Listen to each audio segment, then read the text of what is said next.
This video is all about coenzymes in metabolism. So we'll start off talking about NAD plus and NADH, and we're going to talk in more depth about what these are, but we have to kind of talk big picture first. Okay, so NAD plus and NADH are two important coenzymes that we're going to discuss. So, NAD plus gets converted to NADH. NAD plus is its oxidized form, and NADH is its reduced form. So, how does this occur? Well, glucose at the same time undergoes going from its reduced form to its oxidized form. So, when glucose gets oxidized, NAD plus gets reduced to NADH. So, while NAD plus is being reduced to NADH, glucose is being oxidized to carbon dioxide. We have another important coenzyme to look at, FAD and FADH2. So these are two really important coenzymes in metabolism. A similar thing is going to happen. FAD, which is the oxidized form, is going to be reduced to FADH2, the reduced form. Okay, so that will occur at the same time as glucose is being oxidized. So glucose will be oxidized to carbon dioxide, which is its oxidized form. So coenzymes will get reduced so that the intermediates of metabolism of food can get oxidized. Okay, so our coenzymes are getting reduced. NAD plus is getting reduced to NADH. FAD is getting reduced to FADH2. Why does that have to happen? It happens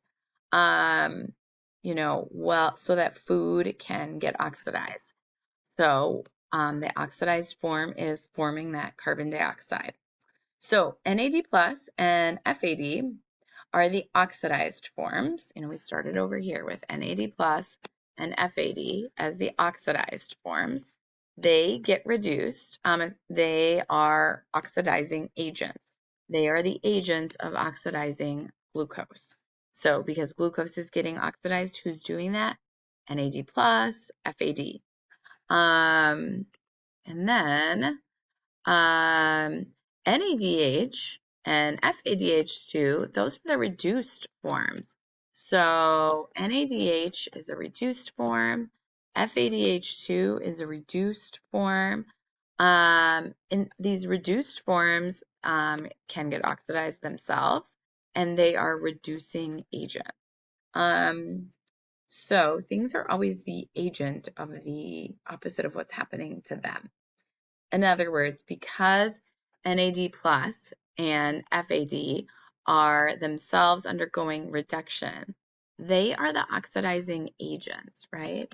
These are ox agents that are causing oxidation to occur on glucose, right? These are the ox agents that are making oxidation happen to glucose. They're the reason that glucose is getting oxidized by NAD plus and F.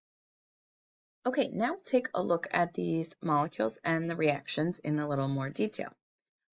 First, we've got NAD plus going to NADH. Okay, so what does NAD plus look like?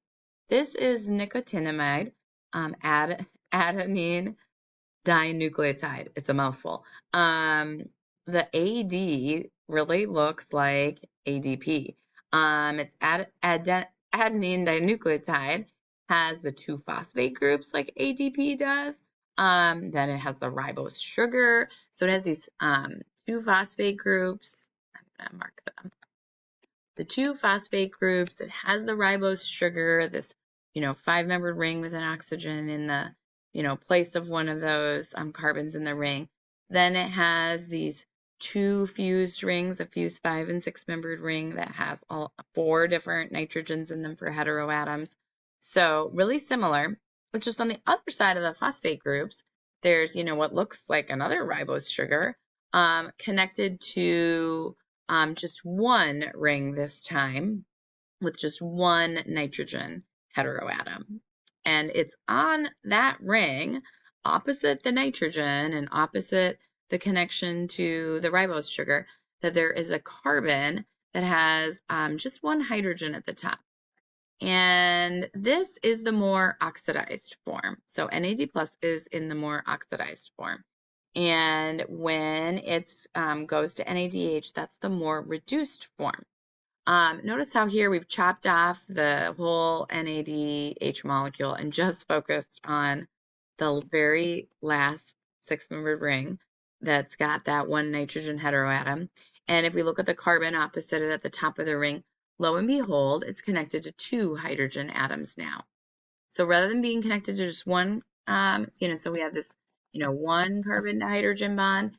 Now we have 2 CH bonds. Remember that one of the ways that organic chemists look at oxidation and reduction is that reduction can be more carbon-hydrogen bonds. So we know that this is reduction because we have increased the number of carbon to hydrogen bonds here. So that's how we can be sure that reduction has occurred. So we have 2 carbon-hydrogen bonds when before we just had 1. So again, 1 carbon-hydrogen bond, now we've got 2 carbon-hydrogen bonds. That's how we know that some reduction has occurred here. So we can look at an example metabolic intermediate. We can look at isocitrate. So we don't have to really know what this isocitrate molecule looks like. It's this CH. It's actually a 1, 2, 3, 4 carbon chain. And the what's on the 4 carbon chain is not super important, except for let's focus on this OH. So there's one OH, so there's a C to O bond. And then if we look for that same carbon in the product, it's become a C double bond O. So we have increased the number of C to O bonds here, which is one of our definitions or one of our ways to look for oxidation as organic chemists. So 1 C to O bond going to 2 C to O bonds really tells us, hey, we've gone from a more reduced form, let's erase so we can see better, a more reduced form to a more oxidized form. Why? Because we've got more bonds to oxygen. So that's one way of looking at it. Okay, let's look at FAD then. Here we've got FAD, flavin adenine dinucleotide. Even I have trouble with these, and I really try hard to pronounce them correctly, but they're just a mouthful. And again, it looks a lot like ADP, like we've got diphosphates, and then we've got a ribose sugar, and then we've got that adenine.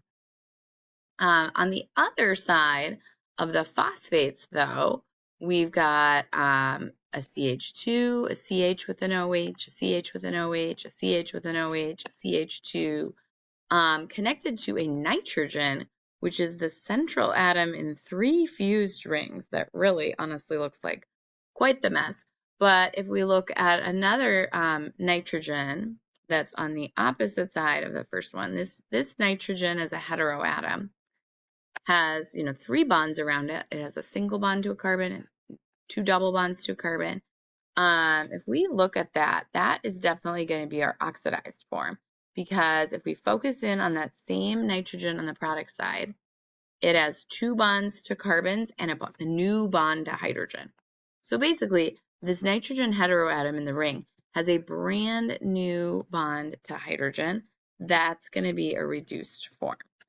So increasing bonds to hydrogen is another way at reduction.